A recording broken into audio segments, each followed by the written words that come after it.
Lonnie, sorry. can you hear me? Yeah, so hang on. Can everybody stop for 1 sec? So, Jay, Kim, did you just hear Jay? Yes. Okay. All right, the volume on this call is really, really soft. Can barely hear you guys. Has joined the conference. I don't know how to make it any better. All right, well, do the town meeting thing first, and I'll get off. So that's true. Okay, hold on. We just got to get. I think once we have everybody here and we can confirm that, then Chris, go ahead and. Recorded. Right. Bonnie, I'll just wait for you to give me the green light to go. Lonnie, 10-4, can you hear me? Dan, let me know when you're recording, okay? Everybody stop for 1 sec. Yeah, give me 2 seconds. I'm Kim, did you just hear Jay? multitasking. No, take your time. Take your time. Okay. All right, the volume on this call is really, really That soft. works. Can barely hear you guys. Has joined the conference. I will ask if anybody has the ability to mute your phone when you're not speaking, please do so. So that's true. Okay, hold on. We just got to get. I think once we have everybody here, we can confirm that. Then Chris, go ahead and. Recorded. Him or Laura, so you have a Bonnie, I'll record just wait for you to give me the green light to go. 10-4, Dan, let me know when you're recording, okay? The call that I will have Yeah, give me 2 is the seconds. actual I'm phone numbers that multitasking. came in. No, take your time. So once the call is done, it will give me a log. That works. Okay. Or at least I was able to pull a log for yesterday. This is new. We haven't used it before. But I'm doing my best to get you a log that we can actually pull in a minute. Okay. All right. So Well, again, I don't know if we want everybody's phone number in a minute, but so however it has to work, it will. How's that? Contact people can email him with their name and phone number, then you have a record who match them up and just have the name. Yeah, that would be the call that I will have yeah, give me 2 is the seconds. actual I'm phone numbers. multitasking. I think we're okay. So once the call is done, it will give me a log. That works. Okay. It sounds like I can hear I was able it, to so pull a log for I think we're yesterday. good. I'm recording it on my cell phone as a backup. But I'm doing my best to get you a log that we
computer's kind of hung up on me. A roll call vote will be needed for every vote that the select board takes this evening.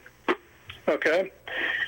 So the first thing, if we experience any difficulties, not that we're going to experience any more, hopefully, the chair may suspend the meeting while we attempt to resolve the technical difficulties. Okay. Chris? Yep. Mark, I just wanted to, is it me or Lonnie that's going to make motions? I just figured we'd set that up now. I'll motion, you second. Sounds good. Okay. Okay, very good. Thanks, Mark. All right, so our first agenda item this evening, we'll do some citizens and statements and petitions. Are there any citizen statements and petitions this evening? Okay, I hear none, so I will move on. Correspondence to the board. So we have considered the Lions Club request for a toll road at the intersection of Route 16 and North Ave, Saturday, May 9th at 8:30 a.m. to noon. And then I'm going to also do consider a Lion Club request for the Mendon Lion Circus, July 13th, 2020, and authorization to use 3 North Ave, 6 and 20 Milford Street for parking. I'll take a motion. Okay, so real quick, is it May 9th or May 20th for the toll road? I'm just reading this off the agenda. I know, I got on May the... 9th. Sorry. Lonnie, it's May. This is Laura. It is May 9th. I Okay. talked to Dick Ferrucci. He had given me the wrong date first. Okay, no problem. I move to approve the Lions Club to hold a toll road at intersection Route 16 and North Ave on Saturday, May 9th at from 8 a.m. to noon. Okay, any discussion on that? Yeah, I just wanted to let you know that I had a resident reach out today asking that we don't approve either one of these based on the current situation, and I felt that, you know, we should still move forward with approval of these things because really it's going to be dictated by what the state is going to do at the time. I mean, it's very unknown, so just wanted to let you know of that situation. What's that? Okay, I'll get it. Don't worry about it. I can get it out. Okay, any further discussion on that? All in favor? Leo, aye. Tenio, aye. Burke, aye. Okay. And I'll take a motion for the date of the circus one. Yep. I move to approve the Lions Club to hold the Mendon Lion Circus on July 13th, 2020, and authorize use of 3 North Ave, 6 and 20 Milford Street for parking. I have a question. I haven't opened it up to the public yet. Yes? Just bear with me 1 second. I haven't opened the up to the public yet, okay? All right. Okay, discussion on that guy. Do I have a second? Second. Okay. Discussion on that. Any discussion on that, guys? I do just real quick because I had somebody reach out to me regarding the circus and thinking that at the meeting we had banned circuses, which we didn't. We just banned the traveling animals in the circus, and the circus has worked with the town to make sure that they would abide by the new bylaw. Oh, can I ask, this is Carol Carnivale, 66 Uxbridge Road. What circus is it that is coming? Carol, I'm going to hold that question. This is the chair, Chris Burke, the chair. I'm holding questions to the public until the select board has had an opportunity to discuss, and then I'll open it up. I promise I'll get to your question, okay? Okay, thanks. Mark, any further discussion on that? No, I don't. Okay. Any further discussion on that? No, sir. Okay, now we'll open it up to the public. So the first speaker, please give me your name again for the record. Carol Carnivale, 66 Uxbridge Road. Yes, I just wanted to know what circus they plan to bring to town to make sure there are no animal acts. Lonnie Tenio, Selectman 13 North Ave. So I don't know the exact name. Kim, maybe you might know, but I do know that regardless of the circus, that they will not be able to bring any animal acts that are not allowed by the bylaw. Okay, that's what I was hoping to hear. Yeah, absolutely. And they did work with the town to make sure they adhered to the law. All right, thank you. Okay. Any other further discussion on that from the public? Hi, I have a question. This is Lisa Hilton, 42 Crestview. My Lisa? question is, can you confirm with us what animals from the bylaw are not going to be allowed? And is there going to be any anybody enforcing that, just to verify that that's the bylaw is going to stand and there'll be no issues with the circus that would be coming? Sure. So, Lonnie Tenio again, I don't have the bylaw open in front of me. However, they had called to get the list of what is not allowed, and by the bylaw, it'll be, Kim, could you confirm, would the Board of Health be in charge of that, or zoning? It's a general bylaw that we passed, but it should be available on the website. So if the applicant has already received a copy of the bylaw, residents can take a look online to confirm themselves that it's not any of the animals that are listed there. Mm-hmm. Okay. And if the Lions Club, this is Lisa Hilton again, 42 Crestview, if the Lions Club is requesting this date, is there, from one of the boards, that nobody knows the name of the circus yet? I would imagine they would have to have had some sort of permitting for that, or is it just for the parking? No other board would know the name of the circus that they would be planning to have come to Mendon? I would say, Lisa, if we don't have it in front of us right now, we will find out for you and get you that information right away. Okay. Yeah, I would like Okay. that. Lisa, Chris Burke. So they do have to file an application. They do have to go through proper routing, and they do have to have permitting done. So I'm sure that all that will be vetted through as we get closer to the circus from the Lions Club. Okay. And then go ahead. And we'll ensure that the bylaws are being upheld. Mm-hmm. Lisa Hilling, just another question, just a general question with this COVID issue that we're having, currently. If this quarantining or social distancing continues on into, say, May with the toll road and whatnot, would all town-run activities be withheld as long as the governor, I imagine, would state, or they leave it to the towns as to what they will allow?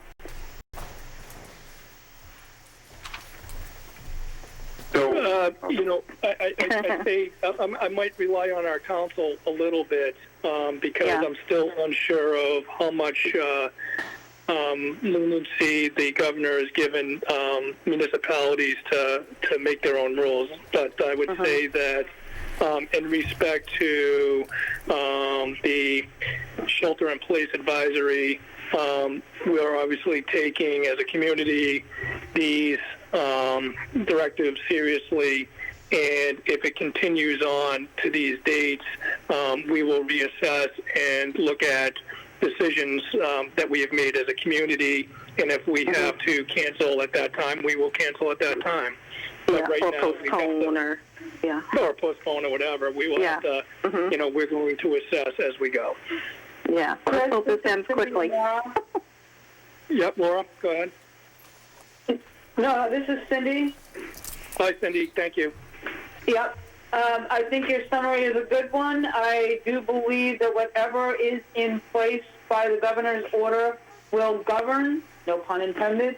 And if you still can't have people more than 10 at a time, then the towns and cities will have to comply with that. And each city and town, as we go forward, every day is a new adventure, and everyone is taking this very seriously. And if things are better, we'll have different guidelines from the state. And if in a particular municipality they aren't comfortable, there's nothing that would prohibit them from taking restrictive actions if they feel it's in their municipality's best interest.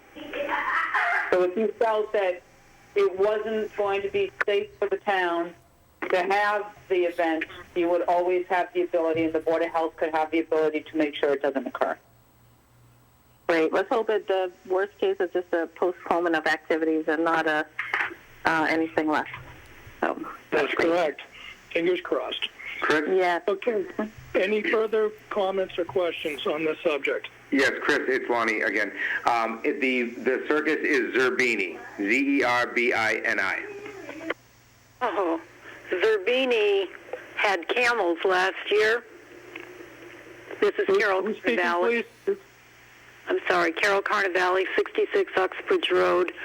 Zerbini uses camels, and those are one of the animals that are not allowed. Now, I don't know if they are not bringing them this time, but that was one of the main objections to the Zerbini circus. No, understood. Triggered this whole... They cannot, our bylaw is very specific, and if it's not allowed, then they cannot bring the animals. Lonnie's correct. This is Cindy. They cannot violate your bylaw and have a permitted activity in your town. This is Selectman Mark Reel. I just was looking back at the language to the bylaw, and there is enforcement, and the enforcement is through the Board of Selectmen or the Select Board, its designee, the Board of Health or its agent, and any police officer of the town of Mendon.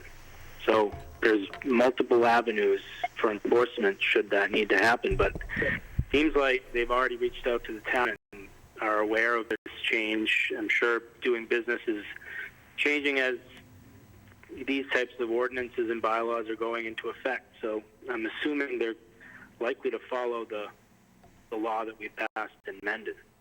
Yeah. This is Chairman Burke.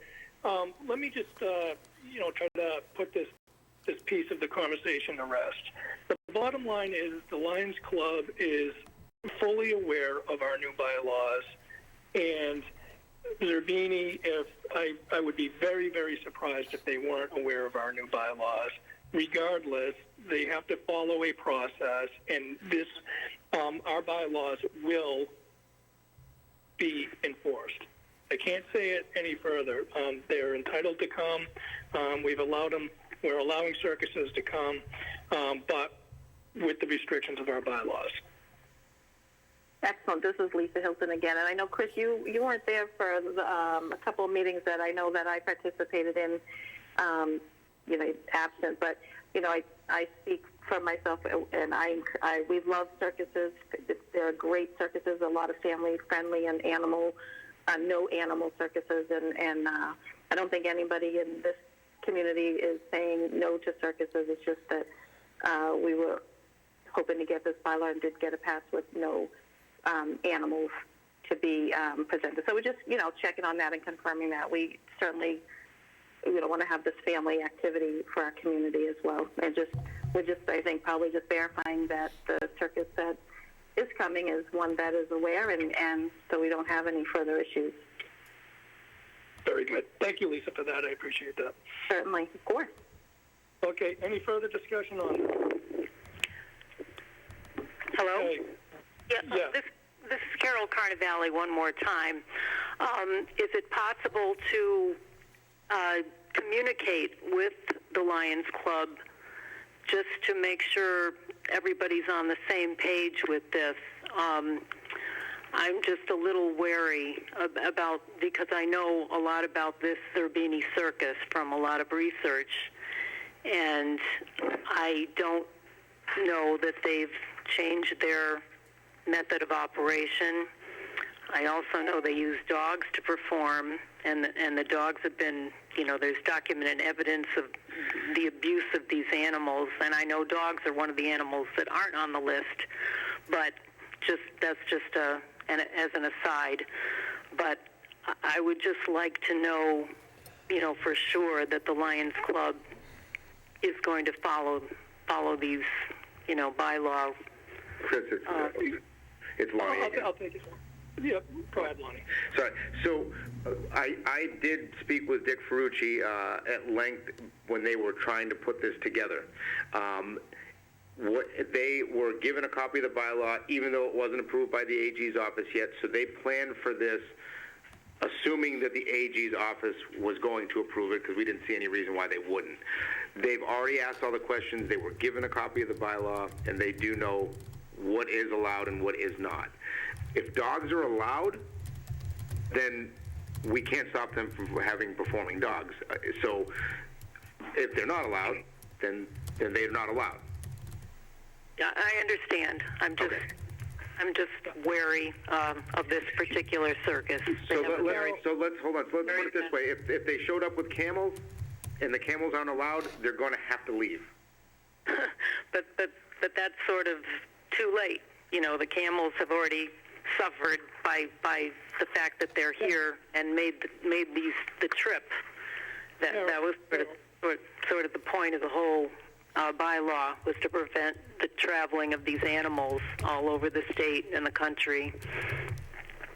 Harold, we will ask our administrators has joined the conference to send the Lions Club a reminder of the bylaw, and I can ensure that the bylaw will be upheld. All right, I don't want to have any further discussion on this.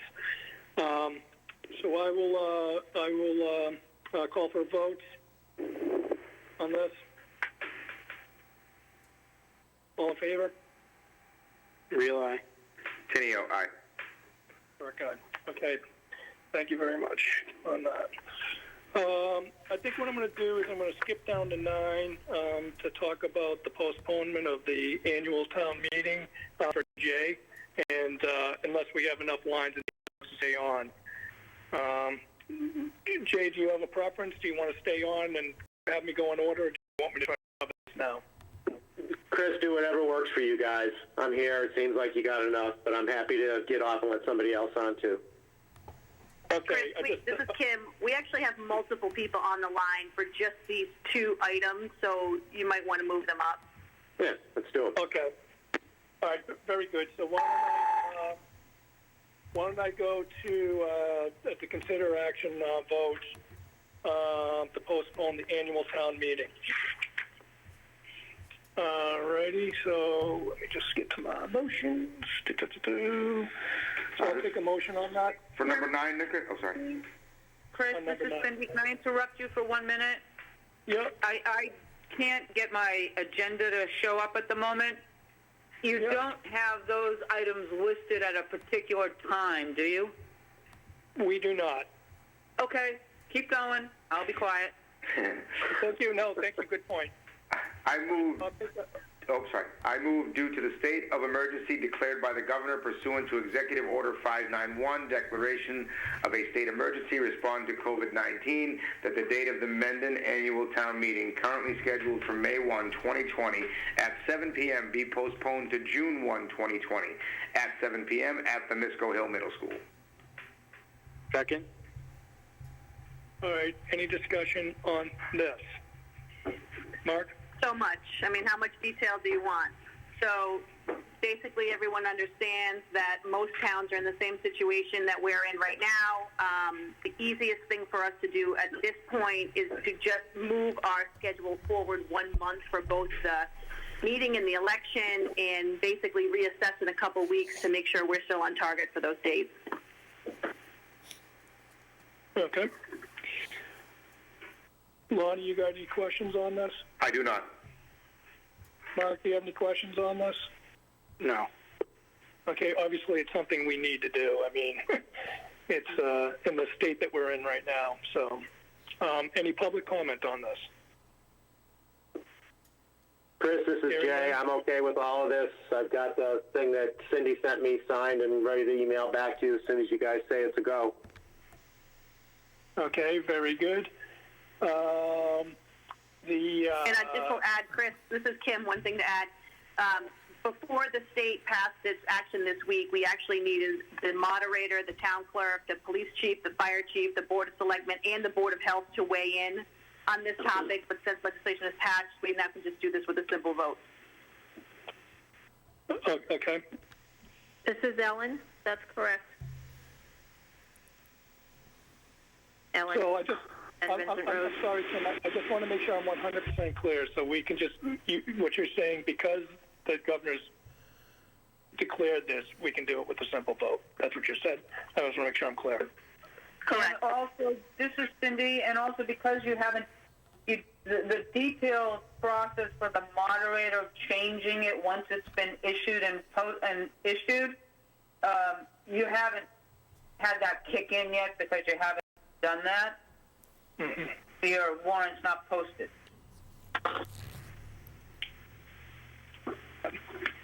Okay.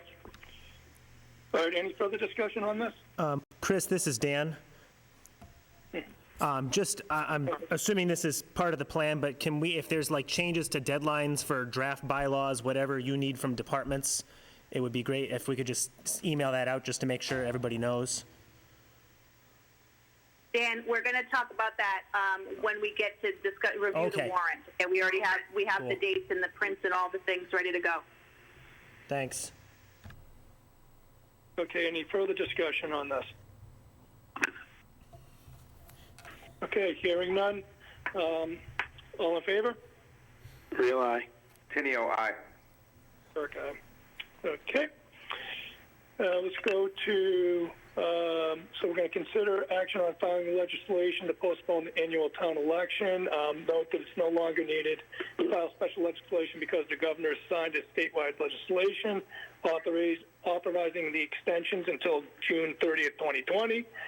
Note the Board of Selectmen must acknowledge the consultation with Kim, a local election official. Kim, do you want to talk about that? You guys have been speaking. Right. Well, this is mostly Ellen's territory, but we have been working on it, obviously, since the outbreak. We have chosen this second Tuesday in June right now, just for consistency's sake, for people who are used to us voting on the second Tuesday in May. Our anticipation, of course, is that it's still up in the air potentially. But for now, picking a date helps us move forward with all of the deadlines. Ellen has a lot more deadlines for important things regarding the election than we do. She might want to speak to those. Right. So this is Ellen. Yes. So the only deadlines that I'm allowed to change are the registration to vote, which will be 10 days before that election. So 10 days before June 9th, I don't have a calendar in front of me. And the other deadline that will be allowed to change for my purposes is the absentee voting deadline, which would be noon the day before on the 8th. Other than that, the deadline to get your nomination papers was today at 5, so the ballot's pretty much set now, except for any questions you guys have. I'll need those in April. By April 16th, I'll need anything that's going to go on the ballot because I have to get the ballots out and printed.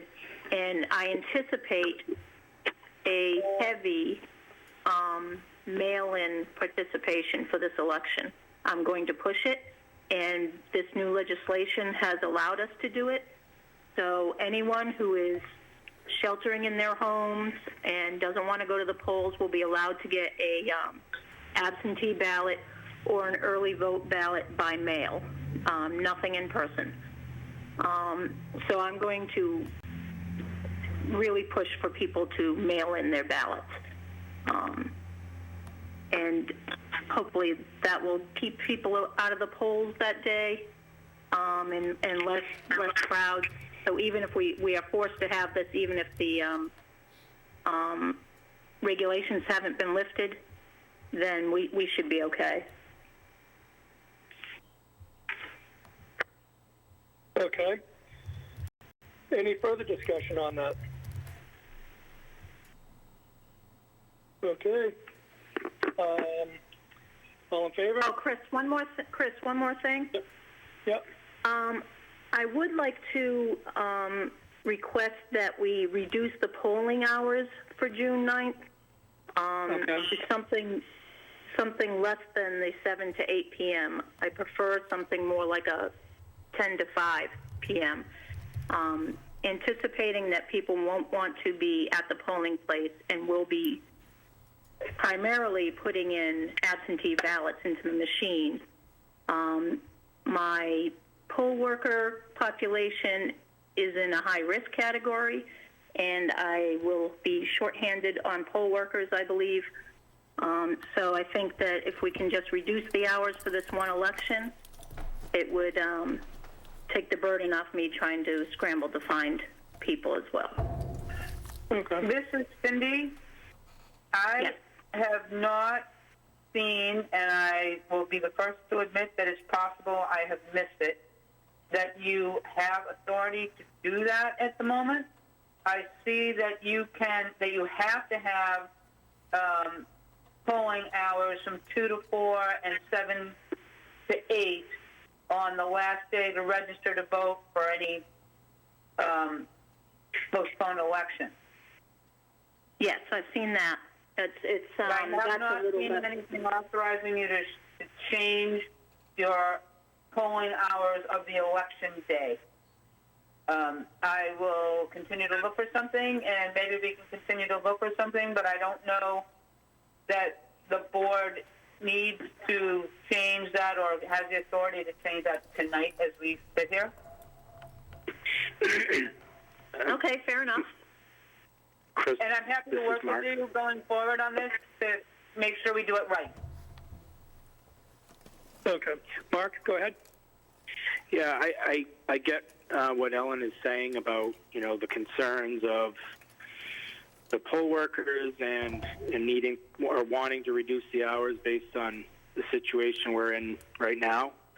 But I think there's some, concerns on my end about, if you're going to do it from 10 to 5, I think it limits people. If at that point we are kind of back to normal and people have to go to work, I don't know, I just have some kind of uneasy feelings about cutting back hours of voting. Mm-hmm. Yeah, I actually feel the same way, Mark, to be honest with you. I had the same concerns. Lonnie, you have any comment on that? Not at the moment. I would rather assess as we get closer. Yeah. I would just like to add, this is Kim, if Ellen needs additional volunteers during that time, obviously we have staff who are still essential who could be retasked. Okay, that's a good option. That's good to know. Okay. Ellen, do you have any other comments you want to mention on this real quick before we call for a motion? No, and I have no problem with keeping the standard hours, and I hope that you guys are right, that we'll be back to normal by then, and it really won't be an issue. So as we get closer, we can keep an eye on it, and maybe Cindy can find something or get some guidance through the law of what we are allowed to do. So I'm fine with it. Okay, good. Okay, Thank you, Ellen. Thank you, Ellen. I'll take a motion, Lonnie. Sure. I move. This is. I'm sorry. This is the one that's under number 10, right? We're just moving the date. I move pursuant to an act granting authority to postpone 2020 municipal elections in the Commonwealth and increase voting options in response to the declaration of emergency to respond to COVID-19. After consultation with Kim Newman and the local election official, that the Mena Municipal Town election currently scheduled for May 12, 2020 be postponed to June 9, 2020. Second? All right. I don't think we need to talk about this anymore. Did you guys all say your names? We didn't vote. Didn't vote yet. We will when I call for the vote. We'll have to. My apologies. Yep. Also think that motion should say after consultation with the town administrator and the town clerk, just to be official about who the the titles of the persons were on behalf. Yeah. Okay. Election official. So I'll amend to remove Kim Newman and add in town administrator. And town clerk. And town clerk. Then, okay, so hold on. I'm just going to reread it. I move pursuant to an act granting authority to postpone 2020 municipal elections in the Commonwealth and increase voting options in response to the declaration of emergency to respond to COVID-19 after consultation with the town administrator and the town clerk. The Mendon municipal town election currently scheduled for May 2020 be postponed to June 9, 2020. Second. Lonnie? Yes. This is Ellen again. I'm sorry to be a stickler for this. It probably should say chief election official and not town clerk, because that's really who you had to talk with. Even though I am the town clerk, Sure. I think I'll chief change election official. in my motion. Please change it to chief election official instead of town clerk. Second. Okay. Any further discussion on this? Any discussion from the public on this? Okay. All in Hey, favor? Chris? Yes. June 9th, is that what we said? Yes, June 9th. Is this Jay? Yeah, sorry. It's Jay Byer, Two Barrows Road. Yes. Okay, June All right, 9th, thanks. 2020. Yep. Okay. Any further discussion from the public? Okay. All in favor? Real aye. Tenio, aye. Burke, aye. Okay. All right. So we've moved our election. All right. I want to move on to 11 before I get up to the police station. So what we want to do is consider the state of emergency declaration. I'll read the declaration, and we'll have to, I believe that'll be the motion. Is that correct, Kim? And then we'll just do a roll call vote on this. And also a Board of Health roll call vote is needed as well. Is that correct? I don't know that a Board of Health roll call vote is needed. That's the Cindy question. Okay, Cindy, do we need a... Agenda item, I can't seem to get mine to open in front of me. I have my motion. It's the state of emergency declaration. That you guys are declaring? Yes. That's correct. Okay. I don't see any downside if you have the Board of Health to give you a roll call, but you don't have to.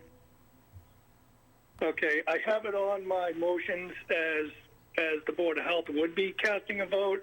I think for good measure, because they've been leading this charge for the community, that they should be part of this, in my opinion. Would you agree, Mark and Lonnie? That's fine. Totally fine with it. Okay. So the declaration of emergency for COVID-19, whereas the 2019 novel coronavirus COVID-19 is a highly contagious and potentially fatal respiratory disease, the prevalence of which is increasingly rapidly throughout the world, inclusive of the United States and the Commonwealth of Massachusetts. And whereas on March 11th, 2020, the World Health Organization designated the COVID-19 outbreak a pandemic health emergency. And whereas on March 10th, 2020, the governor of the Commonwealth issued a declaration of state of emergency to respond to COVID-19. And whereas on March 13th, 2020, the President of the United States announced a national declaration of emergency.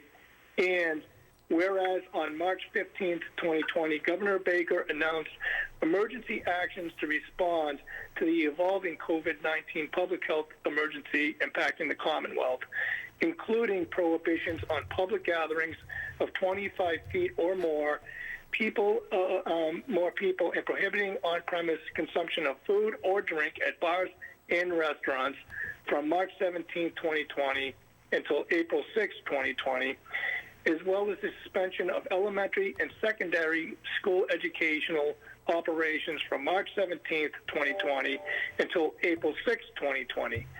And whereas the Select Board and the Board of Health, following consultation with the Massachusetts Department of Public Health, has determined that COVID-19 presents a major disaster which poses an immediate threat to public health, safety, and general welfare of people residing both within and outside of the town of Mendon.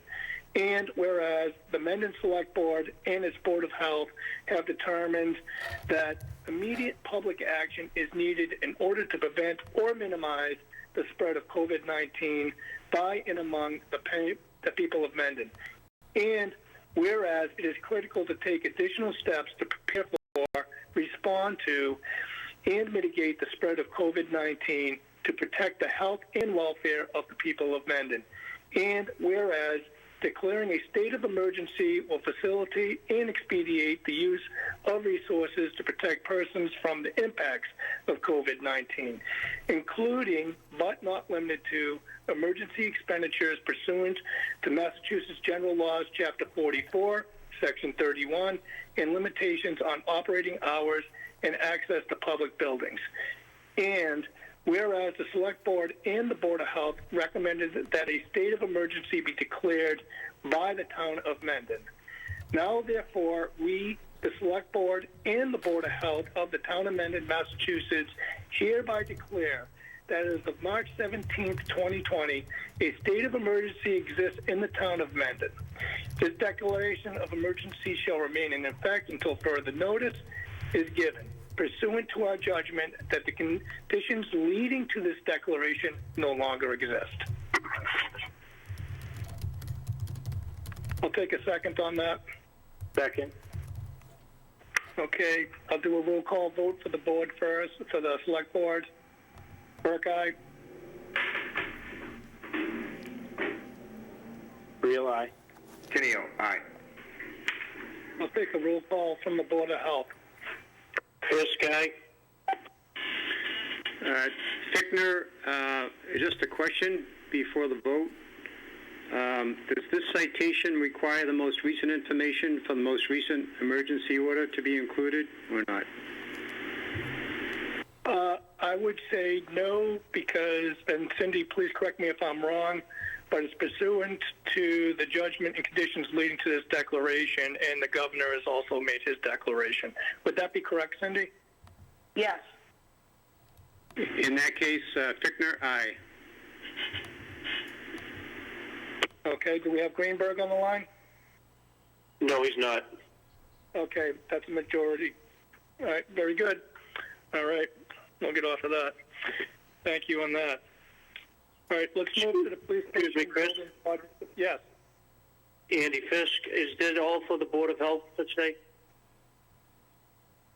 Excuse me? Is that all for the Board of Health today? I believe so.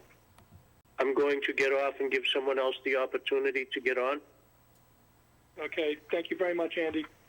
Thank you, gentlemen and ladies. I will do the same. This is Tom. Thank you very much. Thank you. Okay. This is Cindy. Do you want me to stay on the call? Excuse me, Cindy? Go ahead. Do you want me to stay on the call?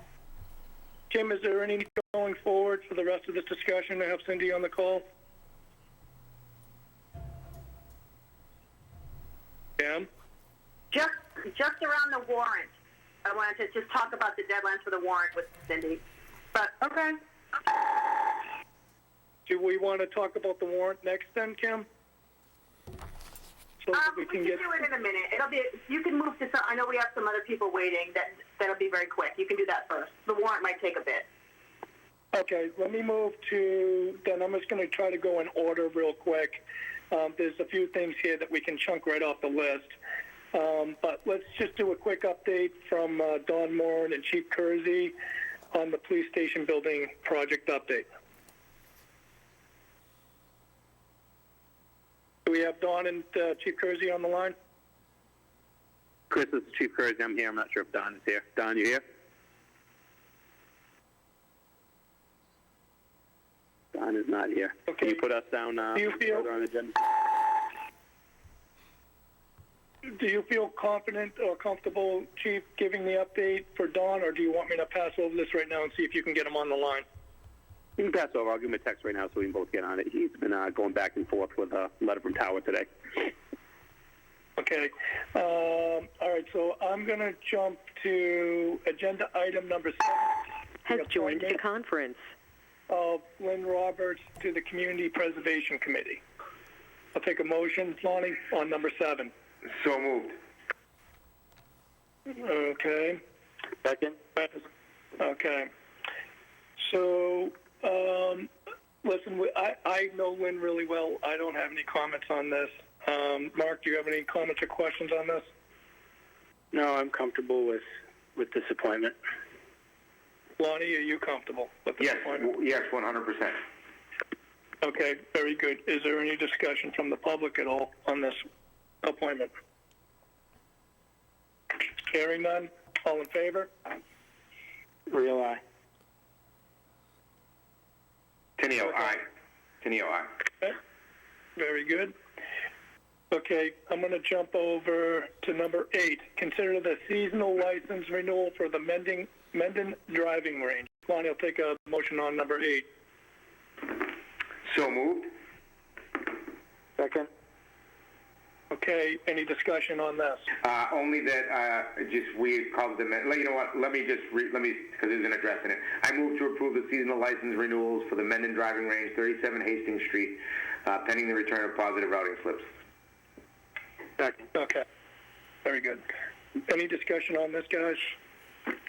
I do not have any. So I'm just curious, is this, I think last year, was it that was only going to be 1 year, or is this something that's kind of happening every year until something changes? Is that basically what's going on? My understanding would be that it would be annual until the owner decides what to do with the property if they're going to change it. Again, it has nothing. It's not the. You're not opening the restaurant or the bar room, I should say. It's just right. The driving range and the mini golf. Okay. Yeah, I think, Mark, the way that I read this is that the owner's choosing to continue with the driving range as long as he chooses to, and then at his discretion, he can decide what he wants to do with the property at a later date and follow the proper process if he chooses to do something different up there. Right. So, okay, that's fine. Okay. Any further discussion on this? All right. Any discussion from the public? Hearing none. All in favor? Real aye. Tenio, aye. Burke, aye. All right. Hey, Chris, this is Don Morin. Can you hear me now? Hey, Don. Welcome. Yeah, I was online. For some reason you couldn't hear me. I dropped off and dialed back on. I don't know what happened. Sorry about that. Oh, did you have your mute button on? No. Come on. I'm only teasing you. All right, Don. We're going to go to number 4. Has joined the conference. Building project. Okay. So, Don Morin, 36 Crestview Drive, Secretary for the Mendon Police Station Building Committee. Chief Kersey's out there as well. Chief? Yep, I'm here. So, essentially, just a few quick updates. From a schedule standpoint, the project is still moving forward. Until we hear otherwise, we're moving forward to end of April substantial completion date, mid-May certificate of occupancy date. Obviously, that's as of today. The general contractor did send us a letter on Saturday, which I forwarded to all of you, stating that, given the current situation, circumstances may cause the project delays or resulting in increased costs, but we'll have to play that as we go. Just so you know, per their contract, they are allowed a time delay, but they are not allowed any increased costs for general conditions. So should we come to that, we may need to inform Common Council just to review the contract. But that's our understanding of the contract today.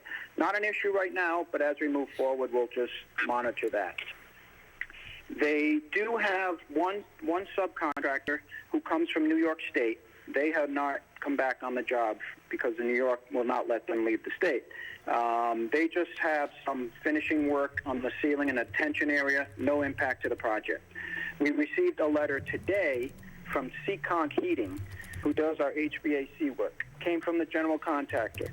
They do not want to send their workers to the site.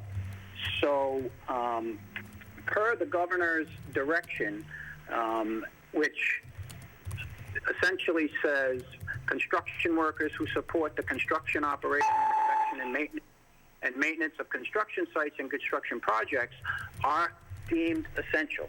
So the general contractor is allowed to continue, but from our standpoint, we would like to respond to the general contractor and state that we are adhering to the guidelines of the governor, and then it's up to the general contractor to work with his subcontractors on who wants to or doesn't want to work, as long as the GC is following the CDC and the state guidelines. We don't think we need to do anything else, and I just wanted to get confirmation from the select board that that's the right approach. This is Chairman Burke.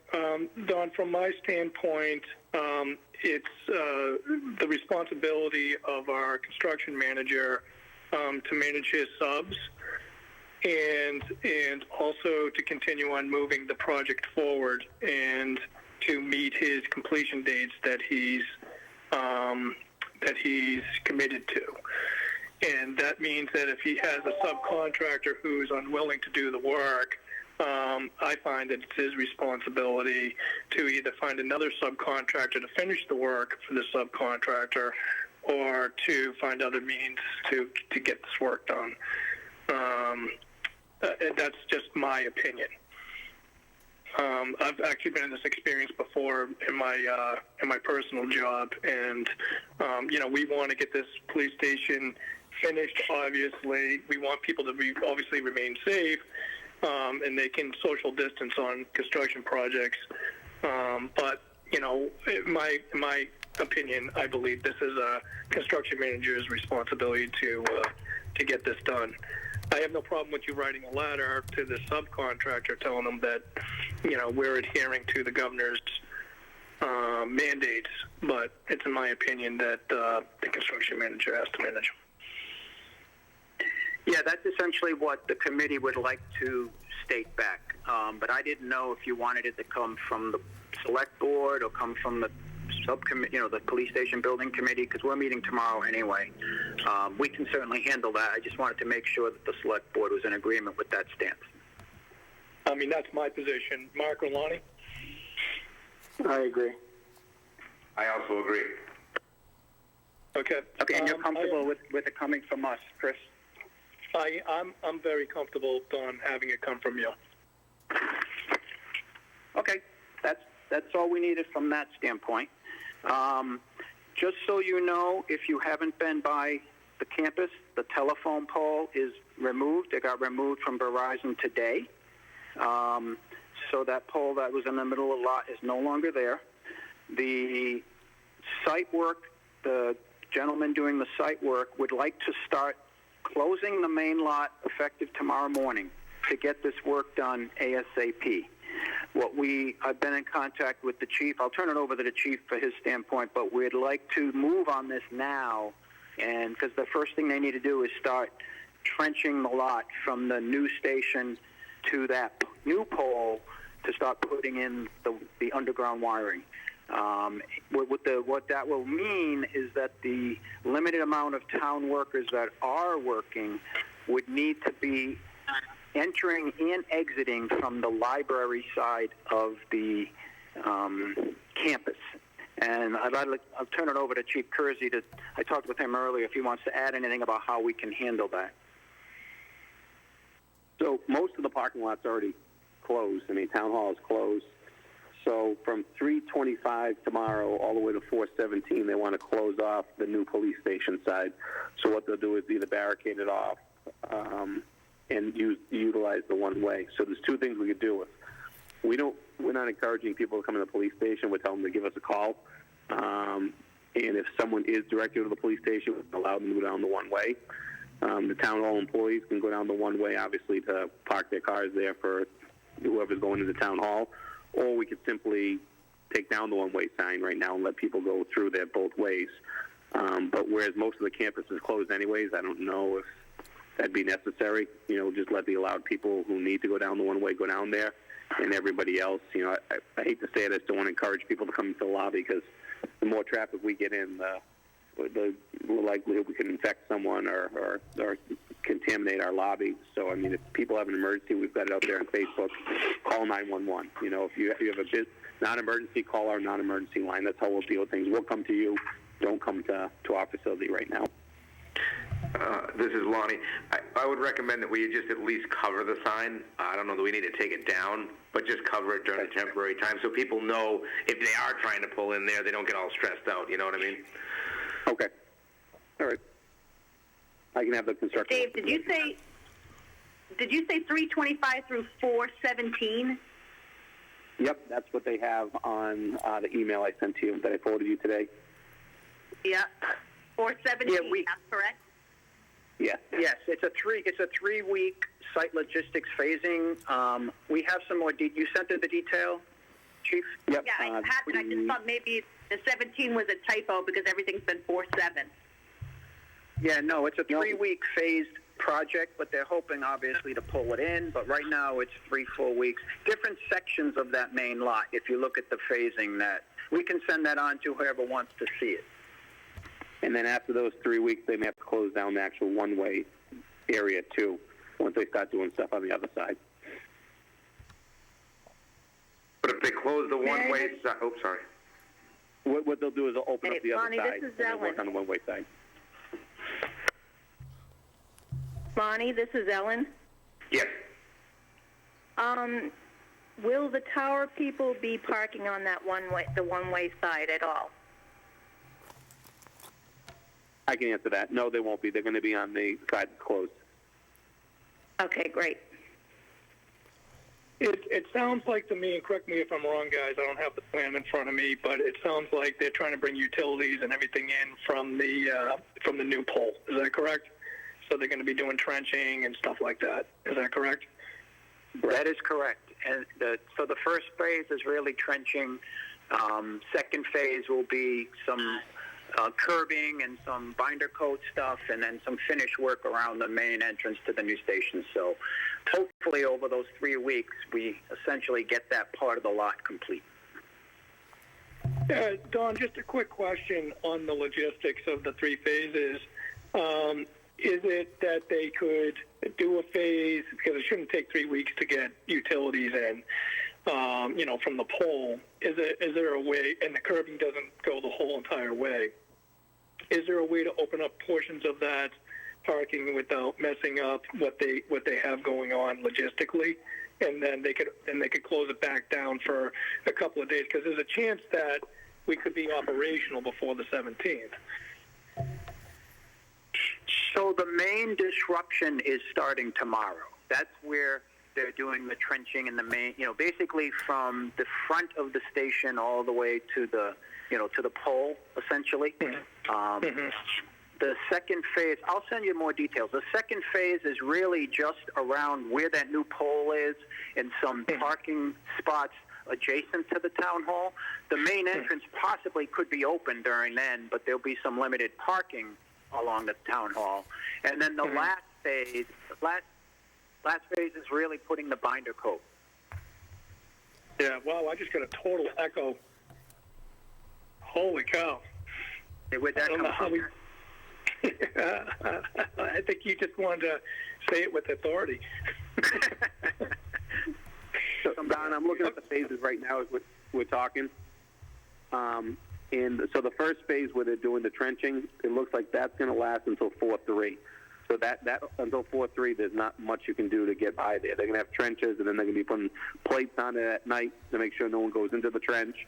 So until 4/3, that part can't be opened at all. The next part is where Don said they're going to be working on the pole, but they're basically eliminating all the parking spots by looking at this PDF. They're going to be doing all work there. So you can get in, you just can't park on that side. And that lasts until... actually, they don't have the date on that, but the other one starts up at 4/13. So I imagine So 413, they're doing all that. 413, they start the binder. So once they start doing binder from 413 to 417, no one can go on it while they're doing the binder. Mm-hmm. Okay.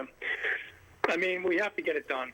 So, we'll have to have a workaround where staff are either parking on street, either on Maple Street or somewhere to get into the building if we don't have parking, at the building and we're back open for business. Chris? I just recommend that the building committee and you, Chief, take a hard look at what logistically that would mean if we are able to open back up by those dates.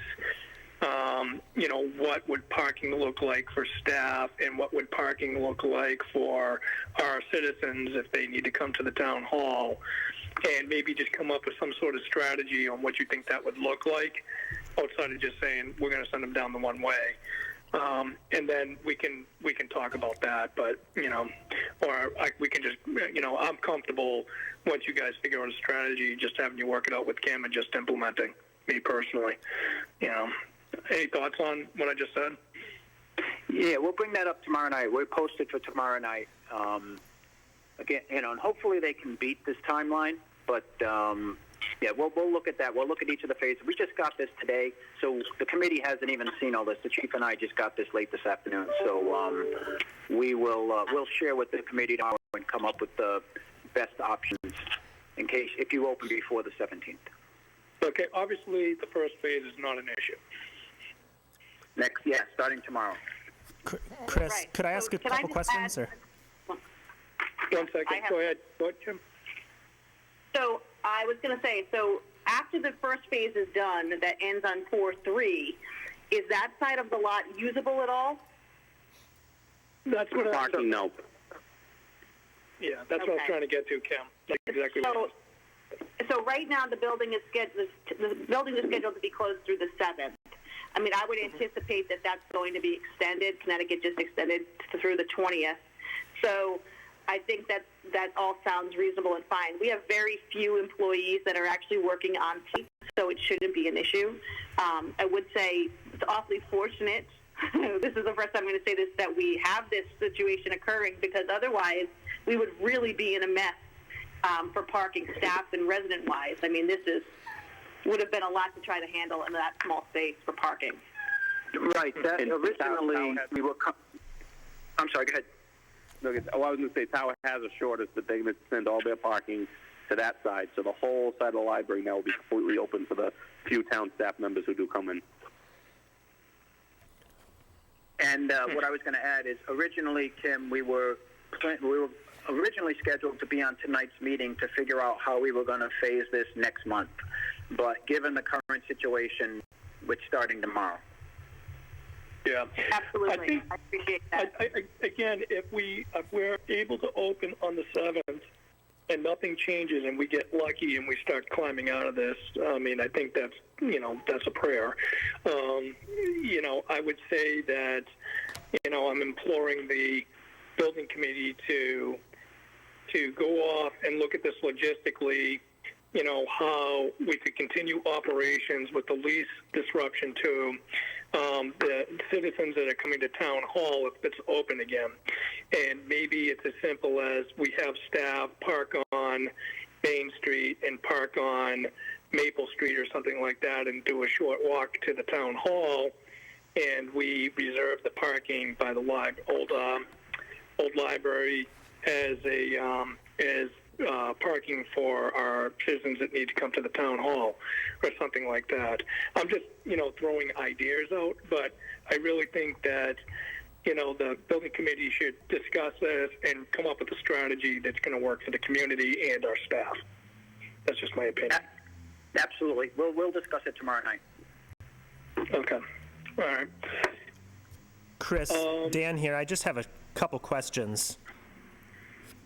Go ahead. So just a suggestion, first of all, there's still, even though everything's closed, there's a lot of people coming and dropping off checks and paperwork.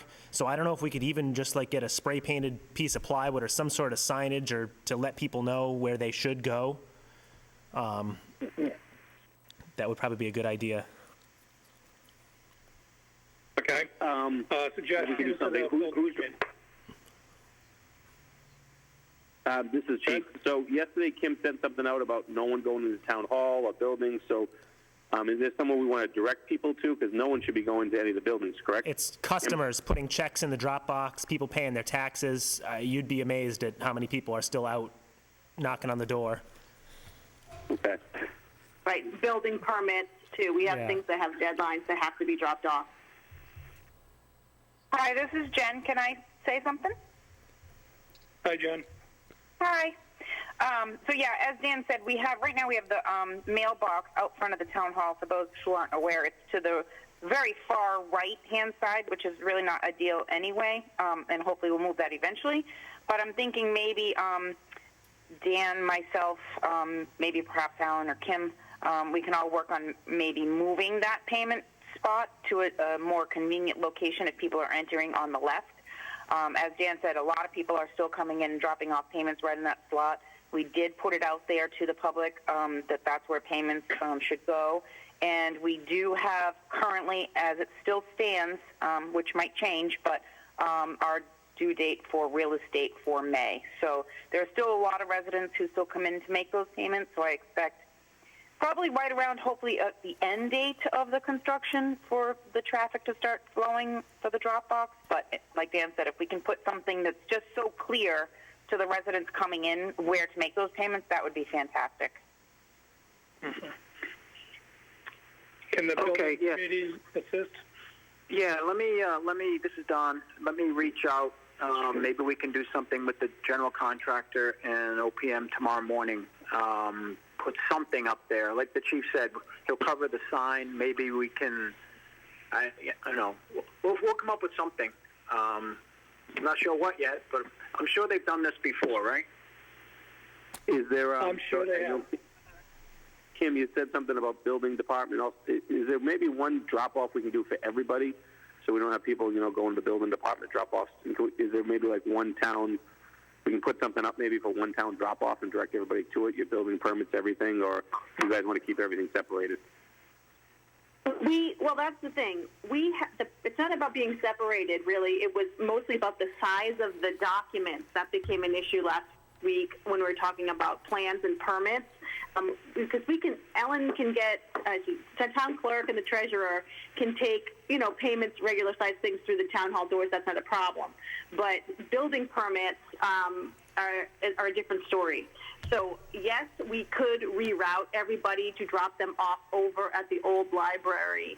That would be one option, but it's going to create a lot of traffic up and down that one-way stretch without a lot of turnaround space. I am wondering right now about a secondary location that could be more drive-through, like the senior center parking lot or the library parking lot, as a better option during this time.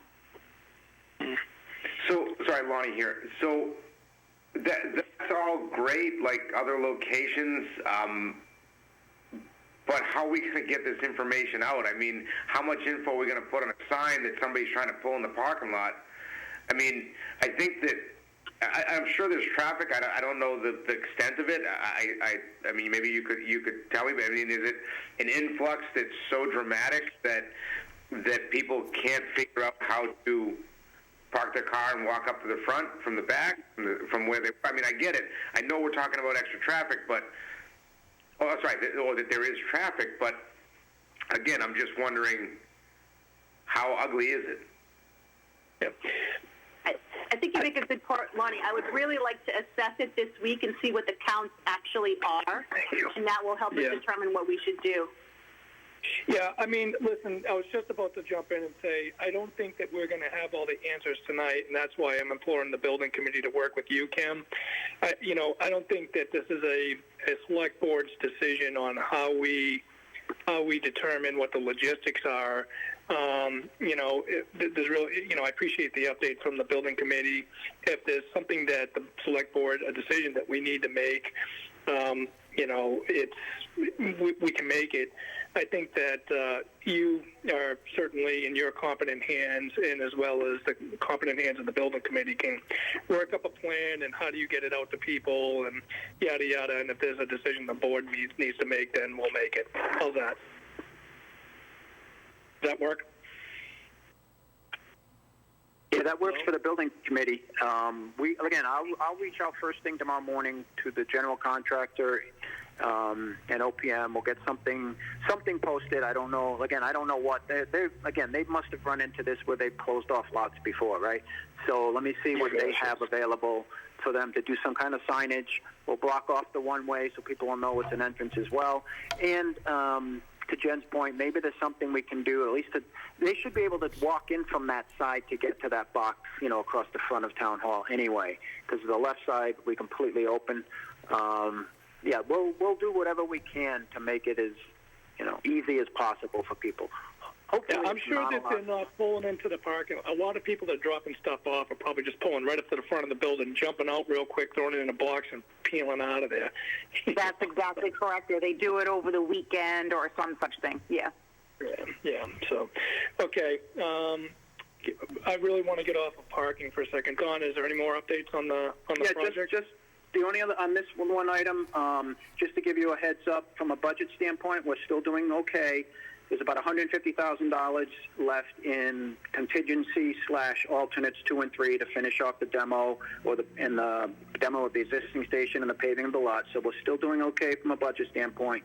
And the only other thing we had talked about was if we do have substantial completion in April and certificate of occupancy in May, the building committee was looking forward and thinking it would be great to dedicate the station to the former police chief who died in the line of duty on Memorial Day. Granted, all that's up in the air right now, but we just wanted to communicate our desire to you to consider that should there be a Memorial Day parade.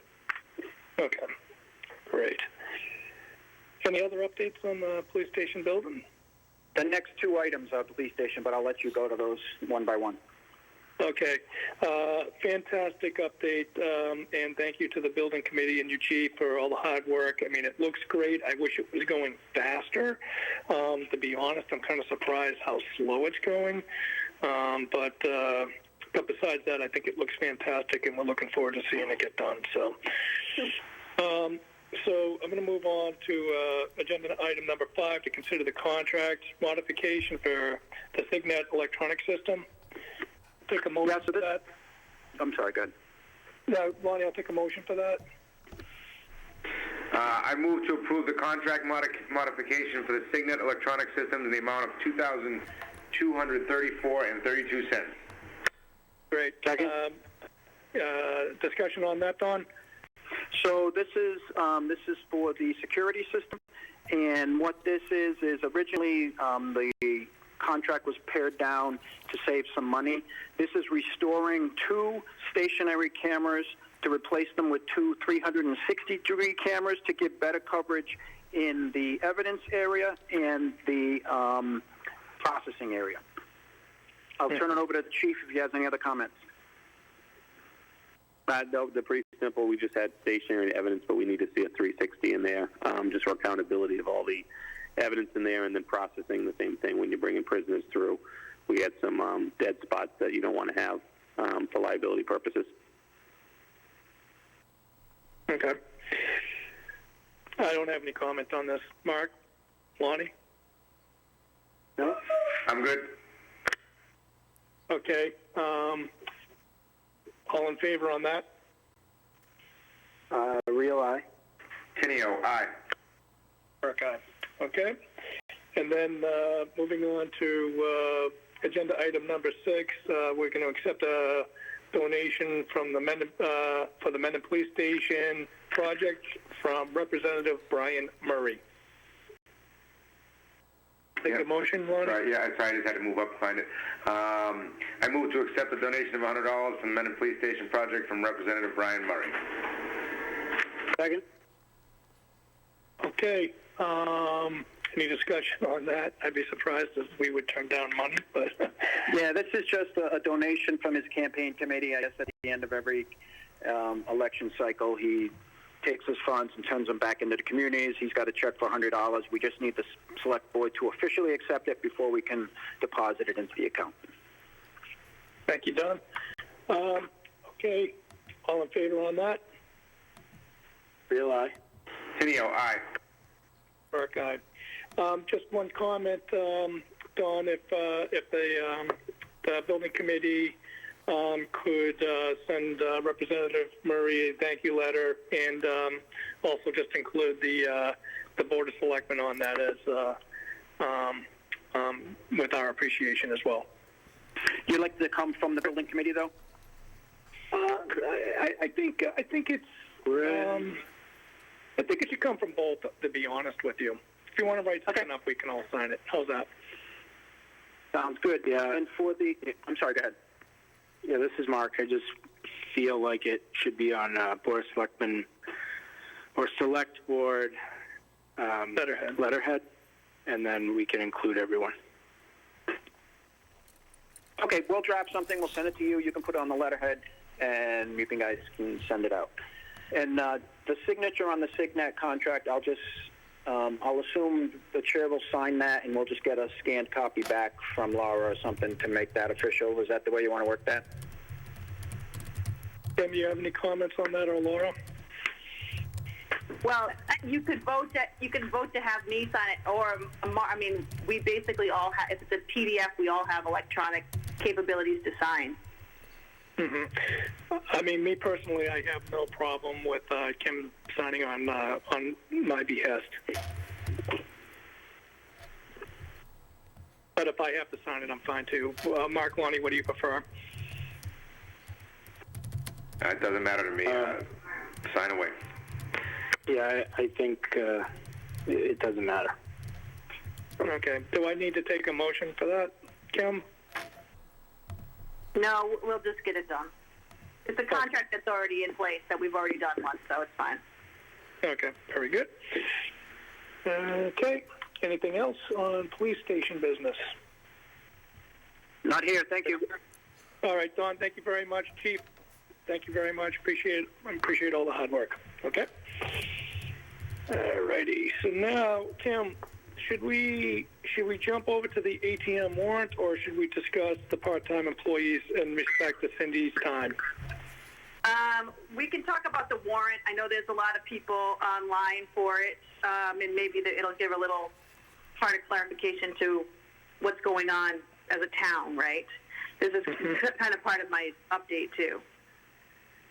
Okay. Well, why don't we start there, and then I'll jump over to part-time employees, and then I'll jump the administrator update. How's that? Fine by me. Okay. Okay. So is everybody ready? Go for it. Okay. All right. So everyone knows we just changed the date of the annual town meeting to June 1st. As it stands right now, the Board of Selectmen have only reviewed the warrant one time. You need to have a second, possibly third review, and then you have to vote on the warrant. The FinCom also needs to finish having their budget hearings, their budget meetings with departments, and then have a public hearing on the budget before we can really move forward with being ready for town meeting. So Dan had asked earlier about the changing of those dates, and that right now really hinges on when the board wants to meet next. So let's do that first. So April 7th would be the next possible meeting, I would think. It's 2 Tuesdays from today. Does that work as the Board of Select Board's meeting? That looks for me most likely going to be home anyways. Right. I assume we'll probably have short meetings before then, but just as to start making deadlines around for the warrant. It's fine by me. Could you repeat that date? It should be April, is it the 7th? Hold on. The 7th. Tuesday's the 7th. Right. Yeah, it should be fine. I'm good on that day. I mean, we could probably also push one more week to the 14th, but I think just for grouping purposes, the 7th is probably better. Gives us a little bit more time. Don, are you good on that date? Yes. Okay. So that being said, that's the message that we're sending out now is that if you have an article that is on this warrant, so let's start here at this point. We want to simplify and minimize this process as much as possible for this annual town meeting. So if you are scrambling to get a bylaw on or wording for a bylaw or something that is going to take an extra amount of time, and it could possibly wait until November, we would prefer that it wait until November, just for everyone involved's sake. There are other more pressing matters than clerical changes or minor things that could probably get a little bit more time in November. That said, if you have language that you want on the warrant, it needs to be to my office by the 7th, right? Preferably the 6th. The board will vote on the 7th that night. That'll be the last time you have to submit language. I know there's a lot of people out there waiting to know when that deadline is, but that is it. We have to also then send it to town council for approval. So get your language together and then send it over. The sooner the better.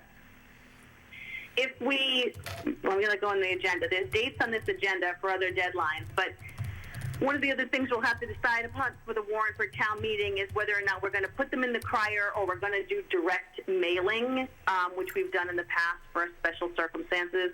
And I think I want to wait another couple weeks to really determine that because, you know, if the dates are going to be postponed again, I don't want to be dependent upon the crier about their printing deadlines. It might, even though it will cost more to do a direct mailer, it might be more beneficial considering the strange year we're having.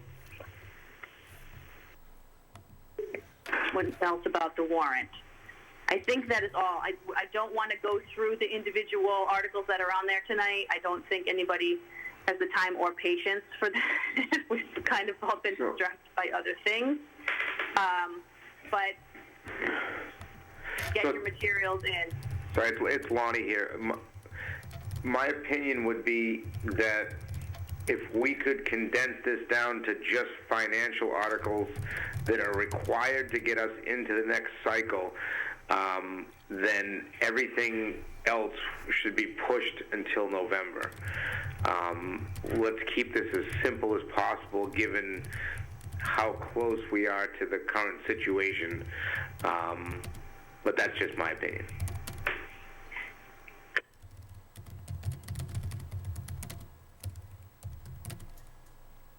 Well, Mark, I think, Mark. So we've got, there's still those citizens petitions that would be on there, right? And then, I'm trying to see where the warrant is. Wait a minute. Well, let's ask Cindy too while we're on here. Cindy, obviously we're not going to remove any articles, but what is the process if somebody wanted to just pull their article and wait till November? We just allow them to do that.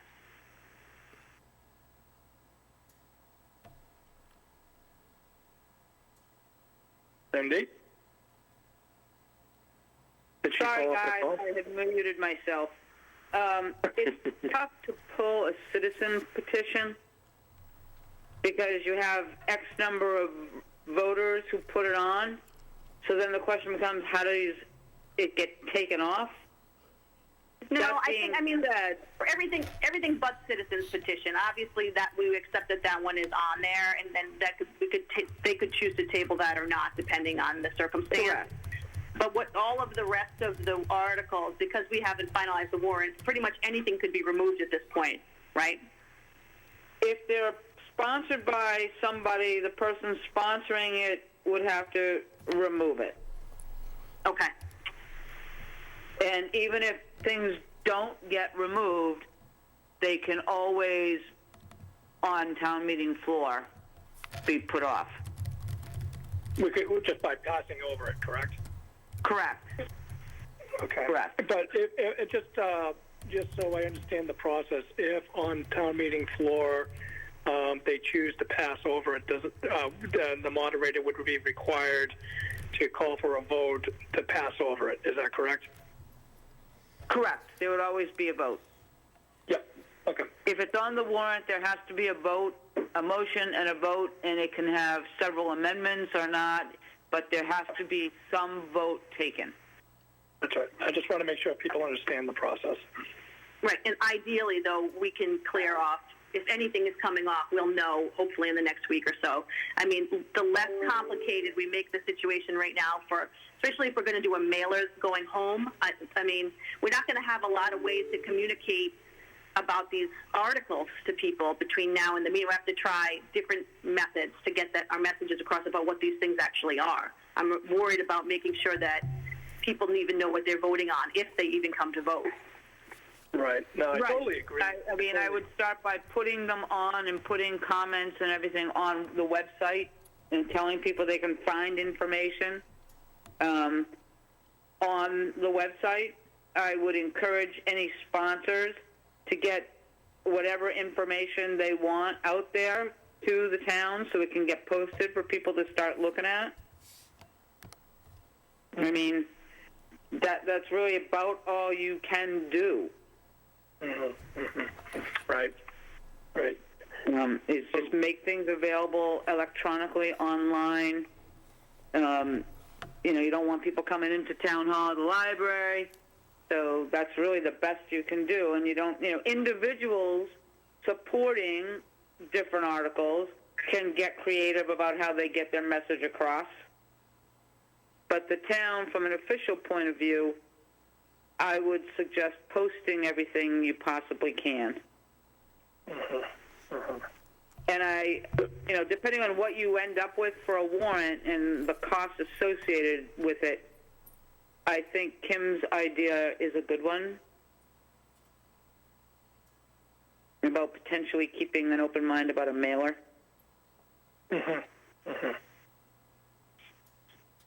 Okay. With the caveat that I haven't looked at any of your specific bylaws recently to see if you have any specific requirements therein. We've done them in the past, Cindy. Okay. Because we in a previous time, they used to have a couple town meetings a year, so they have been done. Obviously, it's not preferred because it costs a lot more, but I think in this circumstance, especially considering we don't know the actual date, really, potentially, but I think we'll probably get more guidance from the state if we have to postpone again. I think they'll give us some exceptions about, for instance, saying that the date on the top of the warrant is incorrect, that sort of thing. Well, there are already some provisions for people who have already posted their warrants, and they're now changing it. The moderator has to do certain things, and he has to send a notice, but you don't have to read, as far as I've read it, you don't have to republish the entire warrant, because you're not changing substance, you're changing, a date, and it's the moderator's call. So there's just some procedures for the moderator if the date that is published is not the date that goes forward ultimately. But you aren't in a position to be worrying about that just yet? I'm already worrying about the future. So yeah, I mean, I think we'll know better by the 7th, and then we'll reassess again. That's what I'm going with right now. I think that's a smart plan because anything can happen between now and then. That's right. We've learned that. Well, just back to Lonnie's point, I think I mean, we don't have to decide right at the moment, right? Decide about what's staying on and what's not, whatever. No, we're not even I don't think we're in a position to do that yet. Okay. Good. All right. Basically, I just want to send the message out that, I'm concerned, I'm sure the board is concerned about us being able to efficiently explain what these articles are on a warrant, and then who is actually even going to be able to come to vote on them, and if it's a fair representation of the actual community. I have a lot of concerns. So the simpler we can make the process and the warrant for this meeting, the better, even if it means we have to have an additional special in the spring or something, beyond November, just to, get more things done. But I think at this point, simple is better. Yeah, okay. I don't disagree. And I think, mainstream things, budgets, things like that, those are, no-brainers. You don't really have a choice on those. Those are the types of things you really need to focus on, I think. I did have one other question around the warrant, Cindy. More of a hypothetical, not that I want to scare everybody, but once the warrant has been posted and finalized, there was some discussion on a call I was on earlier today about when we start to have problems.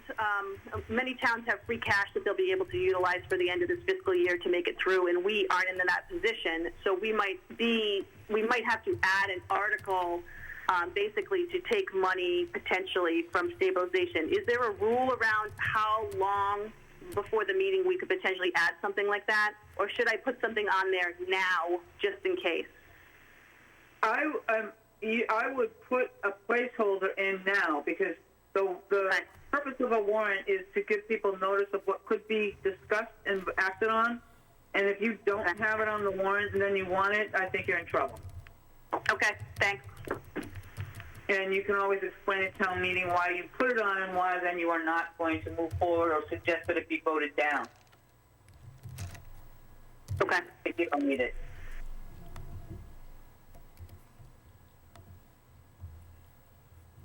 Any other discussion on the warrant, Kim?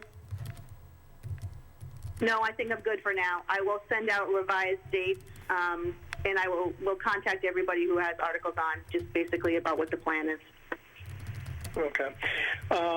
Mark, Lonnie, any more comments on the warrant? No. This is Lonnie. I do not.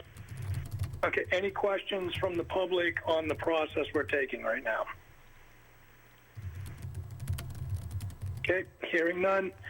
All right, Cindy. I think we're good. We don't need Cindy for our next discussion point. Correct, Kim? We're good. She's free. Thank you, Cindy, for sticking around. My pleasure, guys. And I'd have to say, you guys have done a very good job of having a complete remote and, phone conference only meeting. It really seems to have gone pretty well, pretty seamlessly.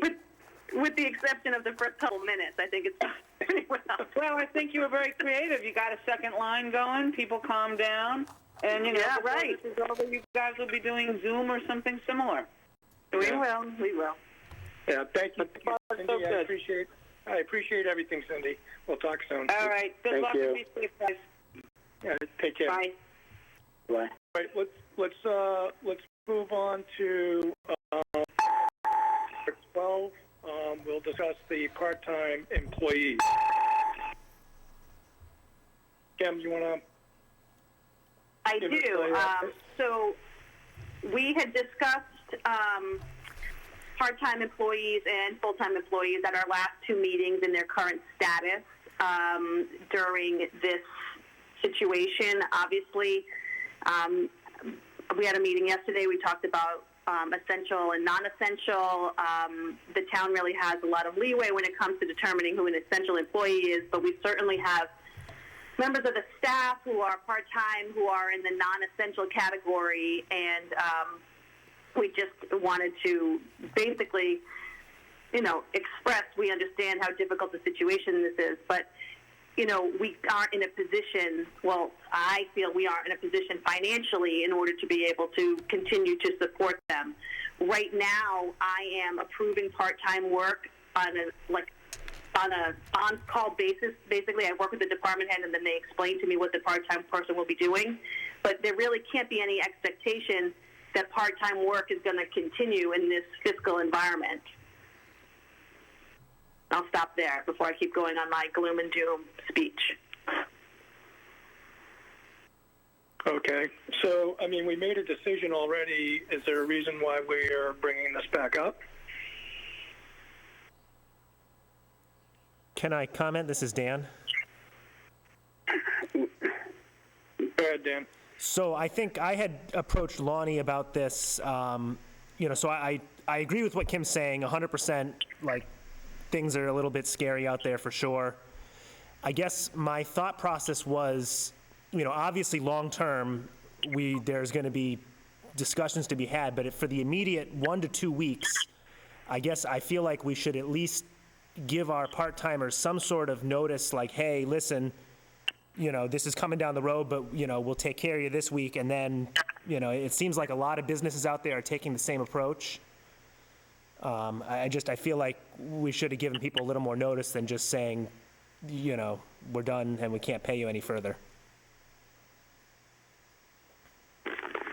Hello, this is Andrew, Library Director. Hi, Andrew. Hi, how are you doing? So the trustees met this last evening. Dan and I had talked about this, and I think, we're on the same page with this in terms of asking about, a 1 to 2 week pay for part-time staff. Obviously, it's not something that could go on ad infinitum in terms of that kind of arrangement. I think, what I've been looking for specifically is the MLA, Massachusetts Library Association and the Massachusetts Board of Library Commissioners has sent in recommendations of the governor that all library staff are be paid, part-time staff and full. One of the things that I have been doing recently is just kind of asking around other area libraries and what they're doing. It seems to me that most of them, if they are paying their part-time staff, they're paying them, for a 1 to 2 week period, and then they'll reassess. I do know that there are some area libraries like Upton that are currently doing that. Hopedale, in most cases, if they're doing that, staff are encouraged to have projects. I do have projects for my staff. I don't have it for, like I said, ad infinitum, but I do have projects that they could work on. And that was the nature of the letter and the motion that the trustees took yesterday, and I believe you have the letter there as well as a letter from the MLA and the MBLC. Okay. Mark? Hi, Mark? Thanks, Chris. Well, I just want to say that, my thoughts initially here are mostly around, the fact that I get the situation is kind of in flux, and we're not sure where this is going, and those employees that are part-time that may have difficulty finding tasks to do at home, there's this push to pay them anyway. But I really feel strongly that we need to, if we're going to have people working from home, they have to be working, doing some task. I just really have a hard time using taxpayer funds to not have something productive going on to pay wages to someone. I mean, I see it at least at the state level. There are people working from home. There are clerks working from home. There are people who have a hard time with, being able to work from home, but they're given work to do. They're not just being paid to sit at home. So, we have to look at the potential fact that our revenue stream is going to be smaller than what we've expected and anticipated through the remainder of this budget year, and we really have to be careful about how we're spending money. And so that's just my thought process here. Lonnie, do you have any comments on this, Lonnie? Yeah, I mean, if there's work that can be done, so this is how I look at it. If there's work to be done, then, and it can be done at home or whatever it may be, that's fine. Then there's work to be done. However, I don't know how long that continues, and just as Andrew had just stated, that's you're looking at if there's a couple of weeks worth of work, I can't imagine that. Sorry, then yes, then let's have those people work, pay them, or if we're just going to make a statement that it's 2 weeks, you get paid, and if there's work to be done, there's work to be done. But at the end of the day, how do we say to our full-time staff, you have to work to get paid, but these other people just going to get paid to stay home. See, that's what I have. And looking at it from I know you can probably look across the board and find situations where there is businesses paying their people. I'm paying my people, but they're working. We're still working. We're an essential, right? So but if I don't have enough work come next week because things just got slow, those part-time people that I have are not going to get paid. It's just how it works. So again, if we want to have the feel-good feeling and we want to pay them for a couple weeks, and then let's just do it and be done with it and get off this conversation. If there's work to be done, have them come in and do it. But the fact is, if there's no work, you should not get paid. There's situations being put together right now with unemployment and through the federal government that they're just going to start sending checks to everybody, right, to get people through this. This is no different no matter where you work. Okay, so can I chime back in for a second? Yep. So Lonnie is correct, and this is where I'll add my part about the gloom and the doom. I understand that there are other communities that have chosen to basically tell all their staff to come in, and then they have closed to the public, and that's how they're continuing to get paid, whether there's work or not. I understand that. Some of those communities, and I'd say most of them, are in a better financial situation than we are. That's without a doubt. And for the ones that aren't, and they're in similar situations to us, I was on a phone call, a conference call this afternoon, and many towns are already asking the state if the state is going to be providing them with additional aid by the end of this year because they won't be able to fill their budgets. So I know that it's like, this is the point about unemployment. I know it would be a nice thing to do to pay everyone 1 to 2 weeks because it seems like we've cut them off, but that's what unemployment is there for in situations like this, because truthfully, we've only the smallest number of part-time hours have basically, they're not working right now, which are totally customer service based. There are going to be additional reductions to part-time staff during this. That's inevitable. There are non-essential employees who are part-time who are working right now who will not be able to be working throughout this entire episode. They will not. And those are the tough decisions that are going to have to be made because we actually can't afford to keep everyone on. Kim? Sorry, I just wanted to interject real quickly. My understanding with I'm sorry, this is Andrew. My apologies. Just wanted to interject real quickly. Having talked with Tanya about unemployment, my understanding with unemployment is an individual, of course, can apply for unemployment, and if the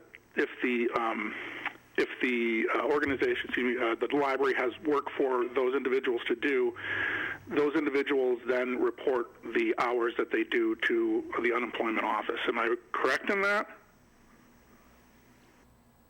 I have no idea exactly how it works, meaning I don't know if they put in an average number of hours or the numbers they were supposed to work last week. I don't know. So, I do know that the town will have to pay, I think it's 60% of whatever. So, I mean, we are paying something. This is Lonnie. I don't know exactly how they file. Sorry. So did things change with the way that the town does unemployment? I don't believe so. All right. I can speak to that. Okay. All right. Okay. Yeah. Go ahead. This is Jen. If you're asking as far as how unemployment is calculated, we pay on a per person basis. Is that what you mean? Right, but we already prepay, right? No, we do not. Oh, then maybe that changed. So we pay on a per person basis. So as they file the claim is when we pay. So for my part in this, my part-time employee is not just customer service based. As a matter of fact, I'd say probably 80% of her job is balancing, working with the accountant, receivables, spreadsheets, etc. I can go on, but that's not really the point. But I guess, for her, she works enough hours where she'd be able to collect unemployment. My concern with her is that we're going to be paying unemployment when perhaps maybe we could work together with her to get her some work done.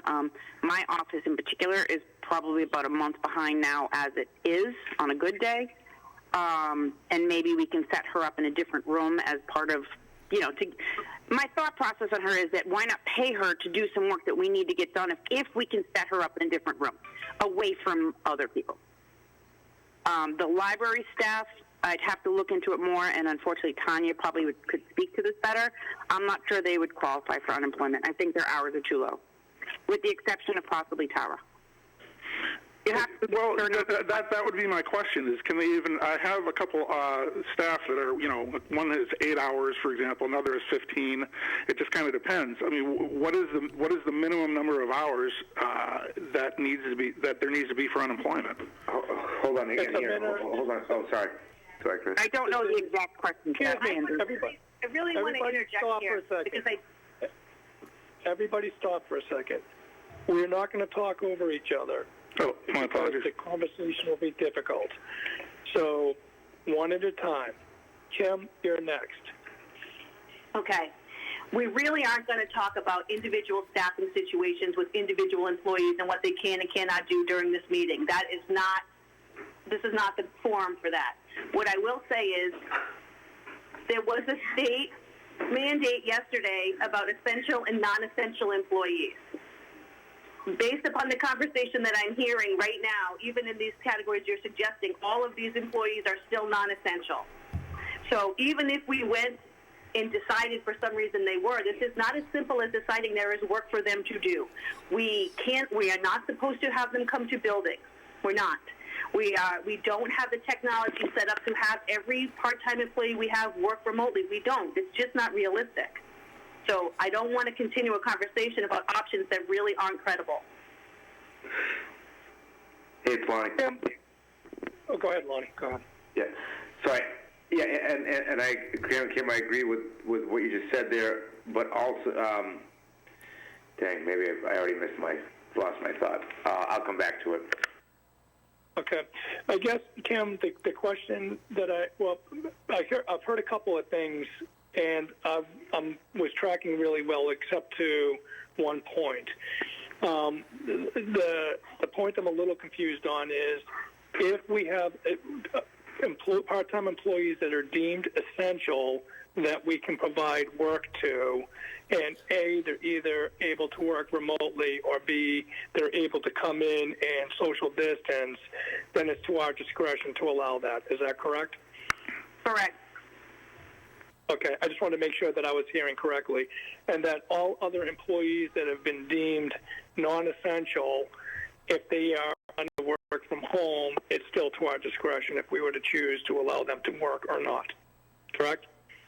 Non-essential employees would have to they would have to work from home, or we would have to deem them essential.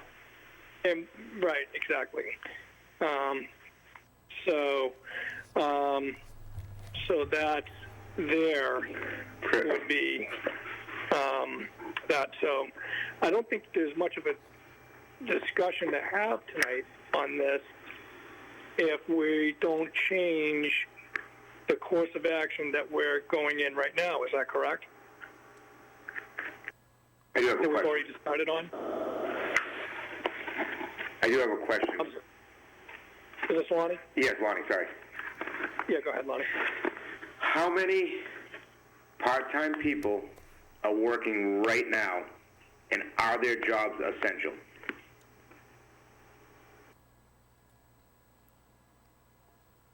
I'm just doing a count.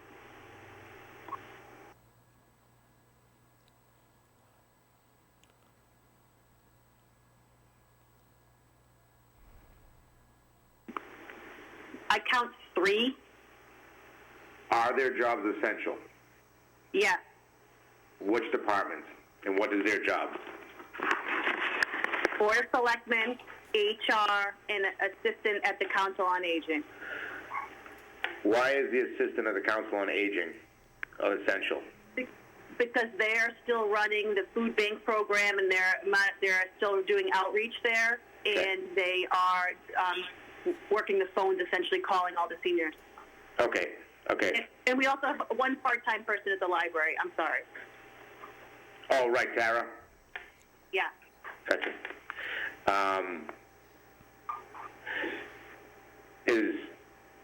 that deemed essential?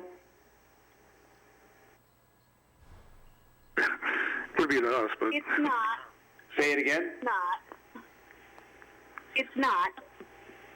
But based on this, as of last week, when I met with the department head to talk about the work that they could do remotely, we came up with a number of projects that they could do remotely, that one person. This was before the essential, non-essential order came down yesterday. Yeah, I remember, okay. And the Board of Selectmen, I assume, is Laura? No, I meant Board of Selectmen, HR is Tanya. Oh, so wait a minute. So is Laura working or not working? Laura is Laura's full-time. Oh, okay, sorry. HR. And you say from the BOS, the HR department is working. Got it. Correct. What does the HR person do? Sorry for my ignorance. I'm just trying to understand. They're managing all of the benefit information and questions during this time. They assist in calculating payroll. Okay. So some of the concerns that were brought to me were that the part-time people we had, some people were part-time, were working that weren't, and I guess that, there's an argument right there that all that's essential stuff, right? So I guess just the short answer or the short question is, do we want to pay our part-time staff for 1 to 2 weeks without coming to work? No matter what, I guess is the answer. That's the question. I think I would ask it differently. Yep. And I think the way that I would ask it, Lonnie, would be, are we in favor of paying staff to sit home and do nothing? And are we in favor of allowing part-time, non-essential staff that have the ability to work from home and do quantifiable work from home during these times? Are we willing to pay them for that? That's what I think the questions are. Would you agree, Kim? I think that is the question, whether we are willing to pay people just for the hours that they would have worked, whether they work them or not. Right. And so to just stay on that for a second, that's why I asked the question earlier of if we have non-essential staff that have the ability to work from home, then we make the discretion, we being the Board of Selectmen's office, make the discretion if we're going to allow these individuals to work from home that are non-essential. Correct, Kim? I just want to make sure I'm clear on the point. Correct. Okay. So I think if we break it down into buckets, I think the first bucket, what I heard from Mark and what I heard from you, Lonnie, and I agree, is I don't think that we should be paying folks to sit at home. That's what I heard you say. That's what I heard Mark say. Correct? Correct. Correct. Lonnie? Yep. Okay. I want to make sure we're clear. All right. And we've already gone down. We've already have taken a vote and discussed this, and that's where we are right now. Correct? Kim? Correct. Okay. Very good. I just want to make sure we're all clear because we're doing this over the phone and we can't see faces and expressions and people's heads nodding. Okay. So now it comes down to what is the process going to be if there's a request to use a non-essential employee, part-time employee, to do special projects or work that has the ability to do it at home? What is that process, Kim? So I feel that I've already been managing this process. I don't think that there is any work that, when we're talking about part-time employees here, at this point we're talking about employees who work less than 12 hours a week, whose jobs are primarily customer service based. If a facility is closed, the majority of their jobs has joined the conference. Sorry, I fell off. So, I mean, finding additional work for them to do at home when they're deemed non-essential anyway, it seems like a lot of additional work at a time when we really need to be prioritizing other things.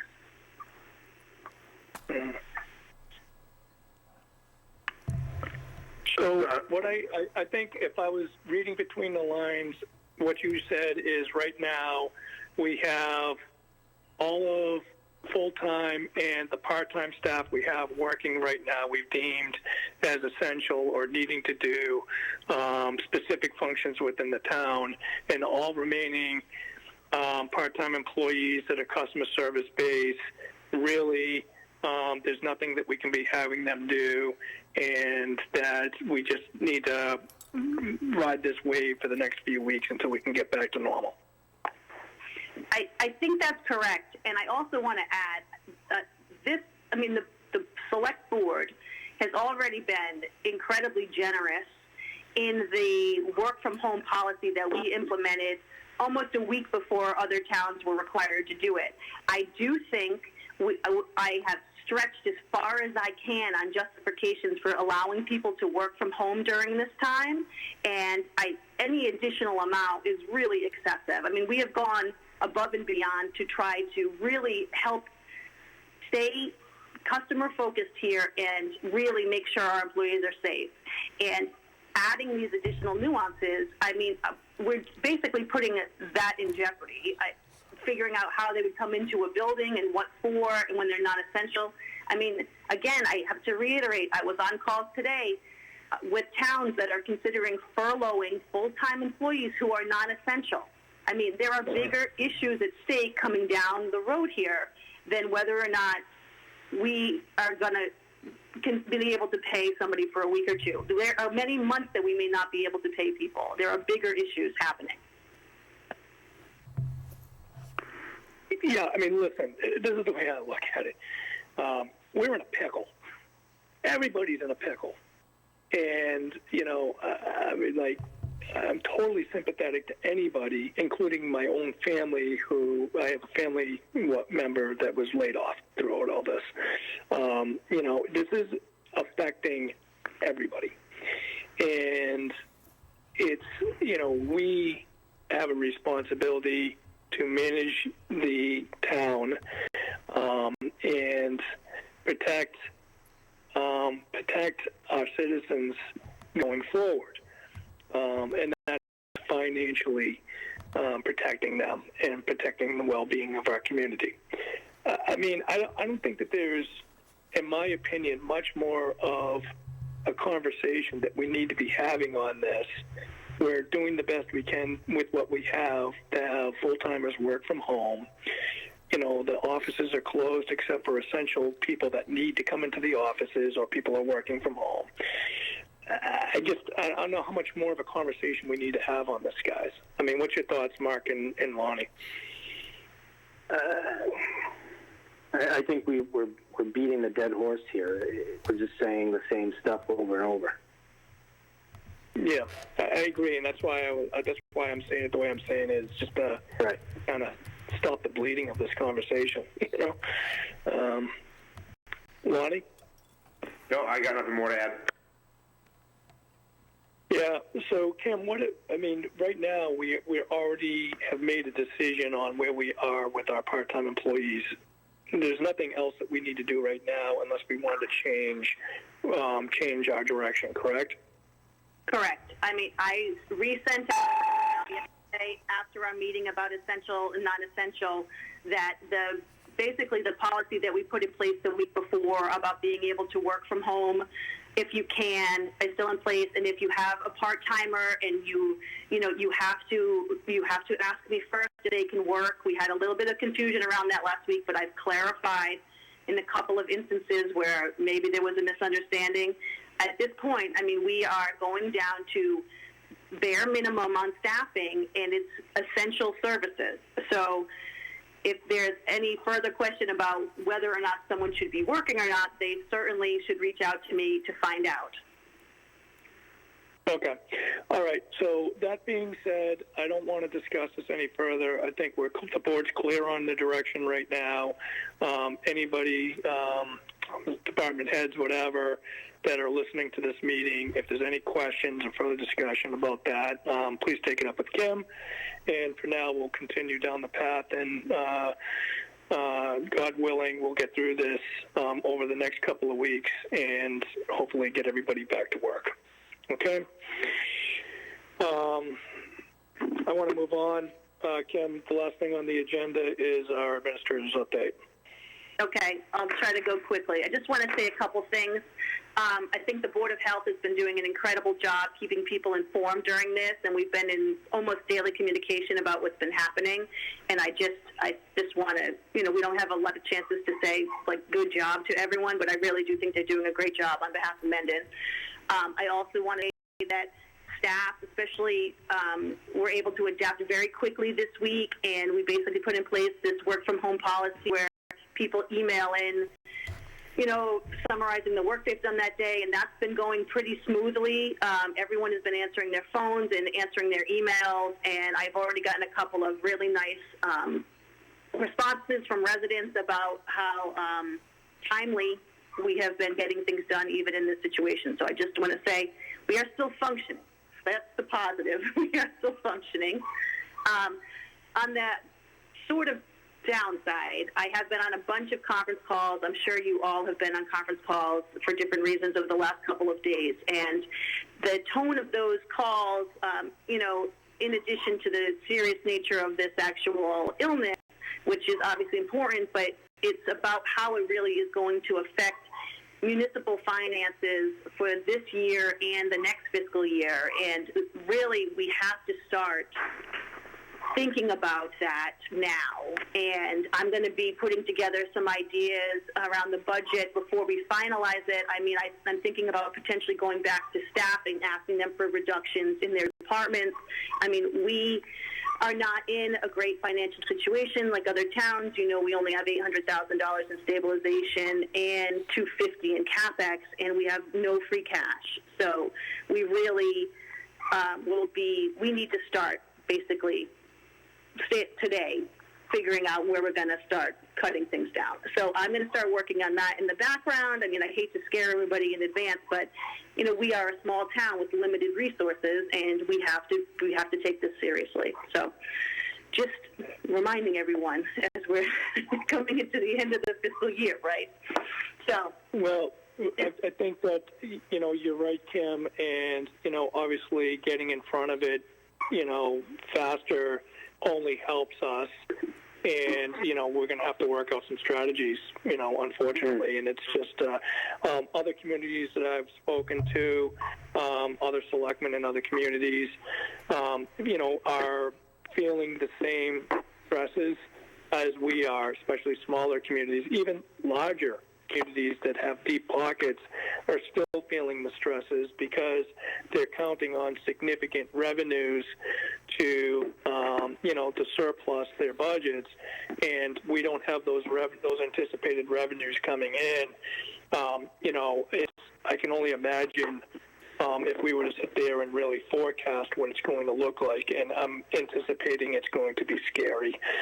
So, I thank you, Kim, for all the hard work and foresight on that, because it's going to take an army to try to figure this thing out, without a doubt. And I don't have the answers, and neither do you. No one does. No. No. That's all right. all. Any other updates on that? Okay. All right. So, guys, do you have any other further comments? I'm not. This is Lonnie. I don't. Okay. And I don't see any other topics not reasonably anticipated within 48 hours. So I will say this before I call for adjournment. I think this was a very productive meeting. I appreciate all the participation from the public as well as the board. It's not easy doing a meeting like this over a phone, and minus the technical difficulties. I think it went pretty well. So thank you for everybody for making it happen. And, also, make sure they email me their name if they were on the call. So far, I only have 19, but I think there are more people on. So, real quick, sorry, Chris. I'm going to have, once everybody gets off, I will have a list of phone numbers for you. A lot of them do have names next to them, which is going to be helpful, and it just tells you how long they were on for and their phone number, so if you want to contact them, you can. And we are working on some other options to be available for the next meeting that may include video and will be possibly an easier way to do this with more room for folks. Great. I appreciate that, Lonnie. Obviously, we don't want to keep on running into those technical difficulties. So, all right, very good. Well, thank you very much. I'll take a motion to adjourn. So moved. Okay, a second. Second. All in favor? Tenio, aye. All right, thank you very much, everybody. Good night, thank you, everybody.